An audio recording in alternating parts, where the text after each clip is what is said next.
교독하는 시간 가지도록 하겠습니다. 저부터 한 절씩 번갈아 가면서 읽도록 하겠습니다. 아가서 5장 2절부터 8절의 말씀입니다.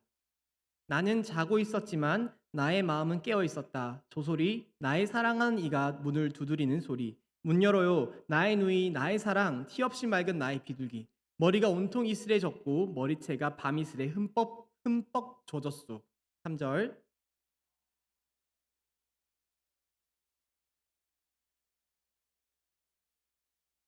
사랑하는 이가 문틈으로 손을 들이밀 때 설레이는 나의 마음.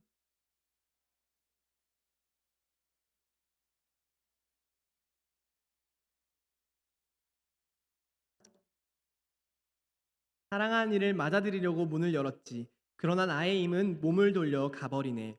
임의 말에 넋을 잃고 그를 찾아 나섰으나 가버린 그를 찾을 수 없네. 불러도 대답이 없네.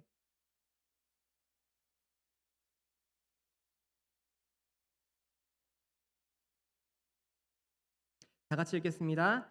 부탁하자 예루살렘의 아가씨들아 너희가 나의 힘을 만나거든 내가 사랑 때문에 병들었다고 말하여다오. 아멘. 예. 발음하기가 참 힘든 말씀 구절이네요. 저도 읽다가 흠뻑 젖었어가 왜 이렇게 발음이 안 되죠? 경상도 사람이라서 좀 그런 것 같습니다. 말씀을 시작하려고 하는데요. 우리의 옛 속담에 보면 호미로 막을 것을 가래로 막는다라는 속담이 있습니다. 이 말은 다들 아시겠지만 어떤 문제가 생겼을 때요. 이게 그냥 호미로도 막을 수 있을 만한 조그만한 문제였는데요. 이게 너무 대수롭지 않게 별거 아닌 거니까 대수롭지 않게 방치하고 넘어가다 보니까 이게 정말 큰 가래로 막아야 할 만큼 어려운 역경이 되었다라는 뜻이 이 속담의 뜻일 겁니다. 이 속담은 우리에게요. 자그마한 잘못이나 실수도 쉽게 넘어가선 안 된다는 것을 가르쳐 주고 있을 겁니다. 자그마한 잘못이나 실수도 쉽게 넘어가면 안 된다는 것이죠. 또 그런가 하면 그것과 비슷한 이야기가요. 외국에서는 하일리의 법칙이란 말이 있습니다. 하일리의 법칙. 이것도 호미아와 가레 그 속담과 비슷한 이야기인데요. 그 외국의 한 엔지니어였던 하일리라는 사람이요. 발견한 법칙이라고 해서 하일리의 법칙입니다. 이 법칙이 어떤 거냐고 딱 보니까 이 사람이 산업 현장에서 일어나는 재해들 있지 않습니까? 산업 재해들. 그 일어나는 모든 사고들을 통계를 내봤어요. 그러니까 단 한 번의 사망이나 중상해, 팔다리가 잘린다거나 심각한 상해를 겪는 큰 사고가 일어나려면 산업 현장에서요. 단 한 번의 큰 사고가 일어나려면 그 일이 일어나기 전에 이미 그 똑같은 원인으로요. 예를 들어서 사다리에 오르다가 사람이 떨어져서 죽는 겁니다. 그런 큰 한 건의 사고가 일어났어요. 그러면 그 똑같은 사다리로 인해서 이미 사전에 29건의 경미한 부상 사고가 일어나고요. 또 그 똑같은 사다리로 인해서 300건의 사소한 징후들, 사고가 나진 않았지만 다칠 뻔했다거나 그런 여러 가지 300건의 사소한 징후들이 이미 일어났던 것을 발견했다는 겁니다. 네, 무슨 말씀이냐면요. 다시 말해서 우리는 300건의 사소한 징후가 일어날 때 그 사실을 눈치채고 그 사달이라는 그 사고의 원인을 미리 캐치하고 이게 흔들리는구나. 미리 그 원인을 없앨 수만 있다면, 예방할 수만 있다면, 방지할 수만 있다면 어떤 사람이 떨어져 죽거나 크게 다치는 불행한 일들은 일어나지 않을 수가 있다는 것이죠. 여러분 그래서 우리는요. 우리 주변에 이런 사소한 불행의 원인을 좀 캐치할 수 있어야 합니다. 우리 주변의 사소한 불행의 원인. 그리고 그것은 우리의 가정에서도 마찬가지인데요. 일단 오늘의 말씀을 보시면서 이 이야기를 좀 계속해서 풀어나가 보려고 합니다. 오늘은 아가서 5장의 말씀인데요. 지난주까지는 아가서 2장의 말씀을 보다가요. 이번 주는 3장, 4장을 바로 점프하고 9장, 5장을 보려고 합니다. 왜 그런가 하면 아가서 3장과 4장의 내용이 남자와 여자가 결혼을 하는 그 결혼식의 장면입니다. 그러니까 이 결혼식 장면은 좀 있다가 다음에 좀 다뤄볼 필요가 있을 것 같아서 바로 점프하고요. 이제는 곧장 부부가 된 남자와 여자의 그 말씀 구절을 보자는 것이죠. 그게 딱 5장 2절부터의 내용입니다. 5장 1절까지가 결혼식 장면이고요. 5장 2절부터가 딱 그 부부가 된 남자와 여자의 모습입니다. 그러니까 우리가 생각하셔야 하는 게요. 이제까지 우리가 2주간 살펴봤던 1장과 2장에서의 아가서에서 나오는 남자와 여자는요. 아직 결혼을 하지 않은 커플 사이였던 겁니다. 연인 사이였다는 거죠. 이제 5장 2절부터 진짜 부부가 된 두 사람이 등장을 하는 건데요. 그렇다면 여러분, 이 서로를 열렬하게 사랑했던 두 사람이요 결혼을 하게 된 겁니다. 너무 뜨겁게 사랑했잖아요, 그죠? 이 두 사람이 결혼을 했어요. 그럼 이 두 사람은 과연 어떤 모습의 가정을 꾸려 나가고 있겠냐는 것이죠. 추측해 보면 어떤 모습의 가정을 꾸려 나가고 있을까요? 너무 당연한 얘기겠지만요. 이 두 사람은 서로를 정말 열렬히 사랑했습니다. 이보다 사랑할 수 없을 것만큼 뜨거운 사랑을 했어요. 그러니까 말할 것도 없이 마치 우리로 치면 최수종 하이라 부부처럼요. 혹은 션 정혜영 부부처럼 서로를 너무나도 사랑하는 부부로 살고 있지 않을까요? 충분히 그렇게 생각할 수 있을 것 같습니다. 너무 뜨겁게 사랑했던 연인이기 때문에 결혼하고도 그런 부부로 살아갈 것이다. 추측해 볼 수가 있다는 거죠. 근데 정말 충격적인 건 무슨 일이냐면요. 이 두 사람이 부부가 된 이후에는 그러한 삶을 살지 못하고 있다는 거예요. 충격적인 겁니다, 여러분. 아가서의 말씀은 사랑을 다루는 말씀인데요. 특이하게도 5장 2절 남자와 여자는 결혼을 하자마자 부부가 되자마자요. 굉장히 큰 갈등을 겪게 된다는 것이죠. 마침 뭐 그런 거 아니겠습니까? 결혼하기 전에 너무 잘 맞았던 커플이 결혼하니까 막 대판 싸우는 거예요. 서로 같이 살다 보니까 안 맞는 게 너무 많아서요. 뭐 그런 커플이 된 건데요. 말씀을 쭉 보시잖아요. 그러면 거의 뭐 이혼 숙녀 캠프에 등장할 것만 같은 부부로 보여집니다. 그래서 오늘 한번 말씀을 보시면 좋을 것 같은데요. 이 두 사람이 어떤 불화를 겪고 있는지 5장 2절의 말씀부터 한번 살펴보도록 하겠습니다. 5장 2절의 말씀은요. 여자의 독백으로 시작합니다. 나는 자고 있었지만 나의 마음은 깨어 있었다. 저 소리 나의 사랑하는 이가 문을 두드리는 소리. 문을 열어요. 나의 누이, 나의 사랑, 티 없이 맑은 나의 비둘기. 머리가 온통 이슬해졌고 머리채가 밤이슬에 흠뻑 젖었어. 여러분 지금 여자는요 독백하기를 뭐라고 얘기하고 있냐면요. 나는 지금 잠을 자고 있었다고 얘기하고 있습니다. 잠을 자고 있었다는 거예요. 근데 마음은 깨어 있었대요. 이 무슨 의미냐면요. 이 무슨 상태냐면요. 여자에게 어떤 큰 일이 생겨서 큰 사건이 생겨서 깊은 잠을 들지 못하고 뜬 눈으로 밤을 지새고 있는 뭐 그런 상태를 의미하는 겁니다. 우리가 좀 힘든 일이 생기거나 좀 걱정거리가 많으면 잠이 잘 안 오잖아요. 잠자리에 들어도. 그런 상태가 지금 여자의 상태라는 거죠. 여자의 그 큰 일, 잠들지 못하게 만드는 그 일이 무엇이냐? 말씀을 쭉 보시면 뭔가 남자와의 관계에서 안 좋은 일이 터진 게 분명하다. 이걸 우리가 예상할 수 있다는 거죠. 왜냐하면 지금 이 두 사람은 분명 부부가 된 사이지 않습니까? 잠들 시간이 됐어요. 근데 옆에 당연히 누워야 할 남편이 집 밖에 있는 겁니다. 이상한 거죠. 분명 이 두 사람이요 정말 사랑하는 사이고 정상적인 부부의 모습이라면 잠들 시간이 됐으면 남편이 분명 그 침대 옆에 누워 있어요. 근데요 여자는 홀로 자고 있고 남자가 저 바깥에서 문을 두드리고 있습니다. 뭐 문을 열어요 나의 사랑하는 비둘기 표현은 이뻐요. 근데요 그냥 문 좀 열어봐요 여보 문이 안 열려요 살려주세요 뭐 이런 얘기인 것 같아요. 심지어 남자의 말을 들어보면 여러분 정말 안타까운 게 뭐냐면요. 문 열어요 나의 누이 나의 사랑 티 없이 맑은 나의 비둘기 그 다음 나오는 말씀구들이 충격적입니다. 머리가 온통 이슬해졌고 머리채가 밤이슬에 흠뻑 젖었어. 여러분 뭐 밖에 쫓겨나 보신 경험이 없으실 거니까 뭐 모르실 수도 있겠지만요. 한두 시간 바깥에서 문 두드렸다고 머리가 밤이슬에 젖지 않습니다. 뭔지 아시죠 여러분? 밤새도록 지금 남편은요. 여보 문 좀 열어봐요. 문 좀 열어봐요. 소리를 쳤다는 것이죠. 그러니까 밤이슬에 온통 머리가 젖을 만큼 지금 내가 이런 상태인데 왜 안 열어주냐. 문 좀 열어달라. 얘기를 하고 있다는 겁니다. 근데 아내가 문을 열어줬다 안 열어줬다? 안 열어줬다는 거예요. 그럼 부부 관계에서요. 이 정도의 사건이 일어난다면 상상해 보세요 여러분. 내 남편이 밖에 있는데 밤새 문을 열어달라고 하는데 내 아내가 문을 안 열어주는 겁니다. 정말로 큰 불화 아닙니까? 이런 부부가 정말 있을 수가 있을까요? 이러한 일은 웬만한 부부 관계에서는 일어날 수가 없습니다. 아무리 미워도 아무리 싸워도요. 남편이 문 열어달라고 하면 마지못해 열어주는 게 아내들의 모습이에요. 물론 요즘에는 뭐 다 비밀번호니까 남편이 알아서 들어오는 시절이 되었죠. 예전에 저희 어릴 때만 해도 저희 열쇠 사용하지 않습니까? 그러니까 뭐 남편이 이게 열쇠 없이 나가면 문 좀 열어달라고 하기도 했는데요. 지금은 그렇진 않을 겁니다. 어쨌든 지금 뭐 이 남자 여자는요. 무슨 이유에서인지는 모르겠지만 저희가 정확히 알 수는 없지만 굉장히 큰 불화의 상태에 빠져버리게 되었다는 거예요. 결혼 전까지는 매일 붙어 다니면서 열렬히 사랑을 속삭이던 그 남자와 여자가 이제는 한 공간 안에 머물지 못하는 사이가 된 겁니다. 남편은 집 밖에, 아내는 집 안에 한 공간 안에 머물지 못하는 큰 불화와 갈등이 지금 이 두 사람 사이에는 생겼다는 겁니다. 말할 수도 없는 감정의 골이 생겼다는 것이죠. 그래서 여러분, 이 사이좋던 두 사람은요, 왜 이런 큰 감정의 골이 생겨버리게 된 것일까요? 궁금하지 않으십니까? 오늘 말씀의 주제가 불화의 원인이에요. 불화의 원인. 이 두 사람의 가정에는 어떤 불화의 원인이 있었길래 이 사이좋던 두 사람이 같은 공간에도 머물지 못하는 안타까운 부부의 모습, 이혼 숙녀의 캠프에 등장할 것 같은 모습이 되었냐는 거예요. 우리가 그들 부부의 세세한 속사정까지 뭐 다 알 수는 없을 겁니다. 이 말씀을 통해서는요. 목장에서 나눔을 한 것도 아니고요. 뭐 그 시대에 우리가 살면서 소문을 들은 것도 아니니까요. 뭐 솔로몬이 그 여자랑 싸웠대 뭐 이런 걸 들은 것도 아니니까 정확히는 알 수 없지만요. 여러분 성경은요. 딱 한 구절을 통해서요. 이 두 사람이 한 공간에 머물지 못한 이유를 우리에게 설명해 주고 있습니다. 이 두 사람이 한 공간에 머물지 못한 이유, 이런 큰 갈등을 겪게 된 이유를요, 딱 한 구절을 통해서 설명해 줘요. 그게 바로 3절의 말씀입니다. 이 두 사람이 한 공간에 머물지 못한 이유, 그 3절 말씀 다 같이 한번 읽어보길 바랍니다. 읽겠습니다. 아, 나는 벌써 옷을 벗었는데 다시 입어야 하나? 발도 씻었는데 다시 흙을 묻혀야 하나? 여러분, 굉장히 생뚱맞은 말처럼 들리지 않으십니까? 이게 두 사람이 한 공간에 머물지 못하는 이유였습니다. 무슨 말이냐면요, 남자가 밖에서 밤새도록 문 좀 열어달라고 소리를 치고 있는데 집안에서 여자가요, 이렇게 생각하는 거예요. 아, 나 지금 남편 문 열어주러 나가려고 하면 다시 옷을 입어야 하는데, 아, 내가 지금 발까지 싹 씻어서 개운하게 누워있는데 문 열어주러 나가면 다시 발을 씻어야겠지. 돌아오는 길에 흙이 묻으니까.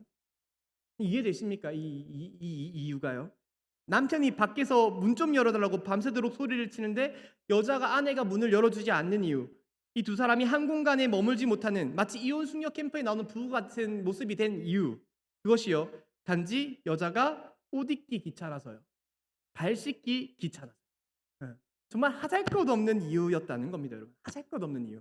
성경은 우리에게요, 그 별것도 아닌 이유로 인해서 이 부부는 지금 불화를 겪고 있다, 한 공간에 들어오지 못하게 되었다라고 설명해 주고 있다는 겁니다. 여러분, 제가 이번에 이 설교를 준비하면서요, 이 구절을 묵상하는데요, 정말 무릎을 탁 칠 것만 같은 큰 깨달음을 좀 얻었습니다. 실제로 치진 않았지만요, 탁 칠 것만 같은 느낌을 받았어요. 아, 정말 그렇구나. 진짜 이 말씀이 진리구나. 왜냐면요, 우리가 부부 사이가 갈라지고요, 갈등이 생기고요, 불화를 겪게 되는 이유가 서로 사랑한다는 말이 줄어들고 시간이 지날수록 잠자리가 뭐 각방을 쓰게 되고요. 그런 이유가요, 생각해보면 정말 사소하고도 하잘것없는 별것도 아닌 이유들일 때가 대부분이라는 것이죠. 그렇지 않습니까? 저 또한 마찬가지고요. 여기 계신 많은 분들도 만일 배우자랑 다투실 때요, 가령 뭐 남편이 도박빚을 져가지고 막 라스베가스에 1억 정도의 도박빚을 져서 싸우는 부부들 계십니까? 영화나 드라마에는 뭐 그런 일들이 있더라고요. 근데 사실 뭐 실제로 계실 수도 있겠죠. 뭐 바람을 폈다거나 말도 없이 외박을 한다거나 술을 마셨는데 술값이 뭐 100만 원이 찍혔다거나, 그걸 숨겼는데 들켰다거나, 비상금을 몰래 숨기고 있다가 들켰다거나, 뭐 큰 이유로 싸우는 부부들도 분명히 세상에는 많이 있습니다. 근데요, 대부분의 부부들은 이런 큰일 때문에 싸우는 것이 아니라는 거예요.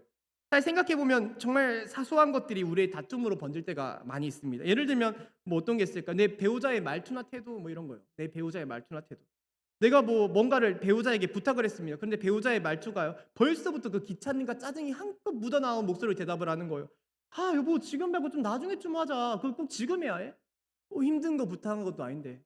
근데 그렇게 대답을 하면 뭔가 나도 기분이 나빠지죠. 이거 근데 큰일은 아니지 않습니까? 사소한 일이에요, 사소한 일. 또 아니면 뭔가를 부탁했어요. 근데 뭐 남편이든 와이프가, 아내가 너무 흔쾌히 아, 알겠어, 내가 해줄게 라고 얘기를 한 겁니다. 그런데 시간이 1시간이 지나요. 2시간이 지나요.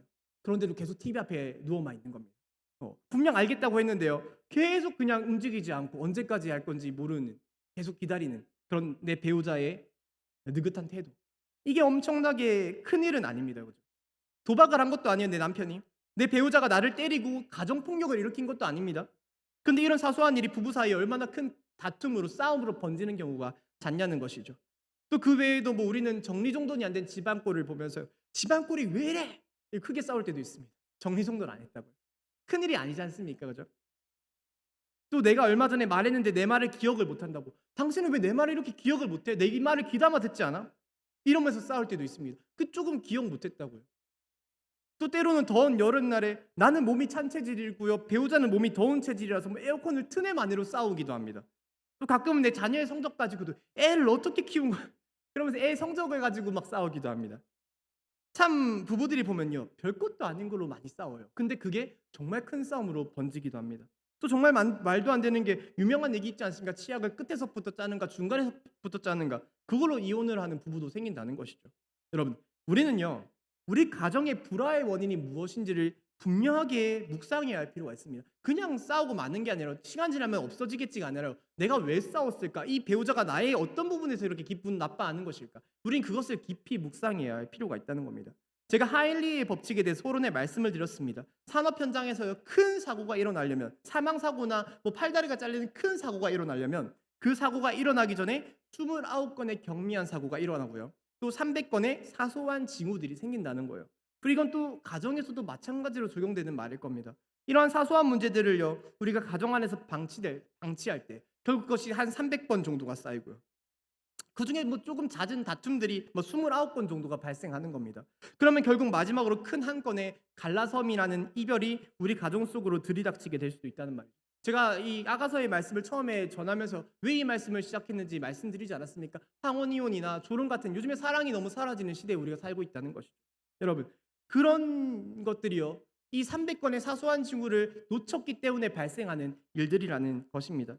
우리는 우리의 가정 속의 불화의 원인을 캐치할 수 있어야 합니다. 나는 내 배우자와 보통 어떤 일로 가장 많이 부딪히는가? 그것을 깨닫고 그것을 조심할 때, 그것을 미연에 방지할 때 우리는 우리 가정에 사소한 징후가 300번씩이나 쌓이지 않도록 만들 수가 있다는 것이죠. 4절부터의 말씀을 보시면요, 여러분, 여자가 뒤늦게 정신을 차려요. 막 남편이 밤새도록 문 열어달라고 하는데 안 열어준 게 정말 대단히 큰 잘못 아닙니까? 뒤늦게 정신을 아차차 내가 잘못했구나를 깨닫습니다. 그리고 남자를 위해 집 문을 열어주게 돼요. 제가 한번 읽어드릴게요. 4절의 말씀. 4절부터 5절의 말씀입니다. 사랑하는 이가 문틈으로 손을 들이밀 때 설레이는 나의 마음. 이게 뭐냐면요, 남자가 하도 두드려도 안 나오니까 그 문빗장 사이로 어떻게든 막 손을 우리 좀비 영화 보면 어떻게든 문 열려고 하는 거 있지 않습니까? 그것처럼 문을 연 거예요. 그러니까 여자가 깨달은 겁니다. 아차차 내가 너무 큰 게 느긋하게 있었구나. 5절 말씀. 사랑한 이를 맞아들이려고 벌떡 일어나서 아차차 싶은 겁니다. 모략에 젖은 손으로 몰약의 집이 뚝뚝 듣는 손가락으로 문빗장을 잡았지. 이제 문을 열어준 거예요. 근데 6절. 그런데 나이님은 안타깝게도 이미 사라져버린 상태였다는 거죠. 사랑하는 이를 맞아들이려고 문을 열었지. 그러나 나이님은 몸을 돌려 가버리네. 임의 말에 넋을 잃고 그를 찾아 나섰으나 가버린 그를 찾을 수 없네. 불러도 대답이 없네. 사랑하는 여러분, 우리 가정 속에요, 사소한 불화의 원인을 결코 방치하지 마시길 바랍니다. 가정의 화목이 깨졌을 때, 가정에 불화가 생겼을 때, 부부 사이가 소원해졌을 때 나에게 닥친 아픔은 정말로 크고도 고통스러운 슬픔이 될 것입니다. 7절의 말씀. 화목이 깨져버린 여자가 뒤늦게 남편을 찾으러 길을 나섭니다. 하지만 7절. 성읍을 순찰하는 야경꾼들이 나를 때려서 상처를 입히고 성벽을 지키는 파수꾼들이 나의 겉옷을 벗기네. 여러분, 이 7절의 말씀이 뭐냐면요, 가정의 불화가 주는, 우리 관계의 불화가 주는 고통이 얼마나 처절한지를 우리에게 알려주는 말씀입니다. 이 말씀 구절에 대해서는 뭐 이미 알고 계신 분들이 많겠지만요, 개역개정 성경으로 보시면 더 명확하게 보이실 거예요. 5장 7절의 말씀, 개역개정 버전인데요. 성안을 순찰하는 자들이 나를 만나매 나를 쳐서 상하게 하였고 성벽을 파수하는 자들이 나의 겉옷을 벗겨 가졌도다. 이 말씀은 여러분 아시겠지만 예수님이 당하시는 고난을 미리 예언하는 그 구약의 말씀입니다. 예수님이 십자가에 못 박히실 때 로마 군인들이 예수님의 겉옷을 벗겨서요, 서로 제비뽑기를 하고 나눠 가지는 모습이에요. 이게 구약의 이 아가서 5장 7절에 예언되어져 있는 말씀이라는 거죠. 다시 말해서 무슨 뜻이냐면 여러분, 성경은요, 하나님은요, 가정의 화목이 깨지고 부부 사이가 소원해질 때, 서로 각방을 쓰고 서로 소통이 사라지는 그런 부부 관계가 되었을 때 우리가 겪게 되는 고통을 마치 예수님이 십자가에서 당하시는 그 험난한 고난에 비유하고 계시다는 겁니다. 그만큼 힘든 고통이라는 것이죠. 그만큼 가정의 불화가 생길 때 그 가족 구성원이 겪게 되는 고난은요, 부부뿐만이 아니라 그 가정의 자녀들까지도요, 그 고난은요 상상을 초월한다는 말이죠. 그러한 고난을 겪기 전에 우리는 우리의 가정의 사소한 불화의 원인들을 빠르게 눈치채고 사전에 예방할 수 있어야 한다는 것이죠. 뭐 저희 부부를 한 가지 예로 들면요, 저희 부부가 금술이 참 좋은 부부입니다. 뭐 아닌 것처럼 보이실 수도 있겠지만 굉장히 금술이 좋아요. 저희는 잘 안 싸워요, 보시면. 근데 결혼하고 초창기 때요, 진짜 많이 싸웠습니다. 근데 이게 왜 싸웠냐면요, 저희 와이프가 진짜 착하고 참한 사람이거든요. 딱 봐도 그렇게 보이지 않으십니까? 근데 진짜 착한데요, 딱 한 가지, 배가 고프면 여러분, 그 배가 고프면 진짜 예민해지는 스타일이라는 겁니다. 살짝 예민해지는 정도가 아니라 배가 고프면요, 그냥 거의 톡 건들면 터지는 활화산 같은 상태가 되어져 버립니다. 제가 결혼하고는 처음에 그걸 잘 몰랐어요. 제가 연애 경험도 많지 않다 보니까 여자에 대한 그것도 잘 모르거든요. 그러니까 이 사람이 갑자기 얘기를 하다가 생뚱맞게 화를 내고 짜증을 내는 겁니다. 그러니까 처음에 와이프 성격이 좀 이상한 사람인 줄 알았어요. 왜 갑자기 정말 뜬금없는 상황에서 막 화를 내니까요. 저도 왜 그러냐고 막 같이 싸우고 막 엄청 분쟁을 일으켰다는 거죠. 살다 보니까 비로소 깨닫게 된 거예요. 제 눈치를 챈 겁니다. 이 사람은 배가 고프면 예민해지는구나. 그래서 요즘에는요, 얘기를 나누다가 살짝 예민해 보이지 않습니까? 그러면 얼른 맛있는 밥을 차려줍니다. 저희 집엔 저희가 요리를 하기 때문에요. 얼른 밥을 차려줘요. 그리고 아니면 밥 시간대가 아닙니다. 그러면요. 얼른 밖에 나가서 맛있는 과자나 아이스크림을 사고 와서 입에 넣어 줍니다. 그러면 그렇게 와이프 얼굴이 또 천사처럼 변할 수가 없다는 거죠. 어. 여러분, 그것만 조심하니까 부부 간에 싸울 일이 진짜로 사라지게 되더라고요. 이게 진짜 유치해 보이지만 정말 그렇지 않습니까? 사실 오랜 시간 부부 생활을 하다 보면 상대방이 어떤 포인트에 화를 내는가, 어떤 포인트에서 기분을 나빠하는가, 대충은 다들 감을 잡고 계실 겁니다. 그죠? 저 같은 경우는 제 말을 귀담아 들어주는 걸 굉장히 좋아하는 편입니다. 저는요, 예를 들어서 주아를 키울 때요. 주아가 뭐 어린 아기니까 장난감을 입에 엄청 깨물고 먹지 않습니까? 근데 그거는 상관이 없습니다. 안전하게 만들어진 장난감을 깨무는 거예요. 근데 계속 주아는요, 물어서는 안 될 것들을 입에 문다는 거죠. 예를 들면 우리 와이프의 화장품 통 같은 거요. 미스트 통 같은 거요. 근데 그런 걸 입에 깨무는 그 주아 모습이 너무 저는 싫은 겁니다. 안전하지도 않고 그게 화장품이 셀 수도 있고 입에 들어갈 수도 있고 병이 유리병이니까 깨질 수도 있지 않습니까? 그래서 아내에게 항상 제가 얘기하는 게 여보 이런 건 주아가 안 깨물게 해줘. 제가 이런 부탁을 매번 한다는 거죠. 여보 이런 건 진짜 주아가 안 깨물게 해줘. 우리 나중에 시간이 흘러서요.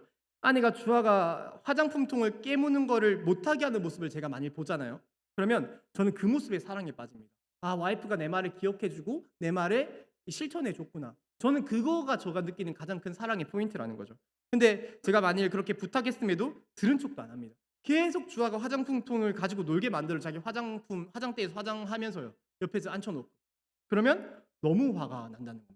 그게 제 분노 버튼이자 사랑 버튼입니다. 내 말을 귀담아 들어주고 있는가. 그리고 초창기 때는 아내가 그걸 진짜 잘 못했어요. 그래서 많이 싸웠습니다. 내가 무슨 말을 하건요 기뚱으로 딱 흘려버리니까 내가 이렇게 말했잖아로 저희가 얼마나 싸웠는지 모릅니다. 근데 이제는 아내가 제가 어떤 포인트에서 화를 내는지 너무나도 잘 알고 있어요. 그러니까 제 말을 엄청 귀담아 들어주려고 하고 노력을 한다는 거죠. 그러니까 부부가 싸울 일이 없고요. 점점 화목하고 사랑하는 가정으로 변해가게 되었습니다. 여러분, 우리는요. 우리 가정이 그 사소한 분노 버튼, 갈등 버튼, 불화 버튼을요. 누르는 실수를 범해서는 안 됩니다. 어떤 분들은 자존심이 세요. 그래서요. 이게 분노 버튼인지 알면서 이게 갈등 버튼인지 알면서 내가 왜 져줘야 하는데 내가 왜 당신을 배려해줘야 한다면서 계속 그 분노 버튼을 누르시는 분들도 계세요. 근데요. 그 사소해 보이는 버튼을 300번 정도 누르다 보면요. 큰 불화가 우리 가정에 닥칠 수도 있다는 것을 우리는 기억해야 한다는 것이죠. 이 말씀을 맺으려고 하는데 여러분 아가서 2장의 말씀을 잠깐 보시면요. 우리를 위하여 여우 곧 포도원을 허는 작은 여우를 잡으라. 우리의 포도원에 꽃이 피었음이라 라는 말씀이 있습니다. 아가서의 말씀 중에 정말 유명한 말씀입니다. 작은 여우를 잡으라. 뭐 개역개적으로 새끼 여우를 잡아라. 우리는 보통 우리의 포도원을 허는 큰 여우만 조심하려고 하고요. 큰 여우만 잡으면 된다고 생각하고 살아갑니다. 하지만 정작 진짜 나의 포도원을 허무는 여우는요. 작은 여우, 새끼 여우라는 거예요. 방치된 새끼 여우. 관계에 있어서 마찬가지입니다. 방치된 새끼 여우가요. 우리 모든 관계를 허문다는 것이죠. 하나님께서는 이 시간 우리 가정을 허무는 그 작디 작은 새끼 여우를 이 시간 우리로 하여금 반드시 잡으라고 말씀해 주고 계십니다. 방치하지 마라, 잡아라, 없애라. 그러므로 우리의 가정의 불화의 원인을 제거하라는 것이죠. 오늘 그 사이가 좋던 남자와 여자가요. 단지 옷을 입기 귀찮다는 이유로, 발을 씻기 싫다는 이유로요. 같은 공간에 머물 수 없는 그런 큰 갈등을 겪게 되었습니다. 우리 가정에는 그런 사소한 이유로 쌓여가는 갈등의 골이 있지 않으십니까? 내가 남편과 이 말만 하면 싸우더라. 내가 아내와 이 얘기만 하면 다투더라. 나랑 아내는 이 일에 있어서는 조금은 서로 거리를 두는 게 참 좋더라. 분명한 우리의 가정을 허무는 갈등 버튼, 분노 버튼, 불화 버튼이 존재할 거라는 생각이 듭니다. 그것을 빠르게 캐치하시고 그것을 잡는 것이요. 바로 우리 가정의 화목을 지키는 길일 줄로 믿습니다. 이 시간 나의 하나님의 찬양을 또 부르고요. 또 기도하는 시간 가지도록 하겠습니다.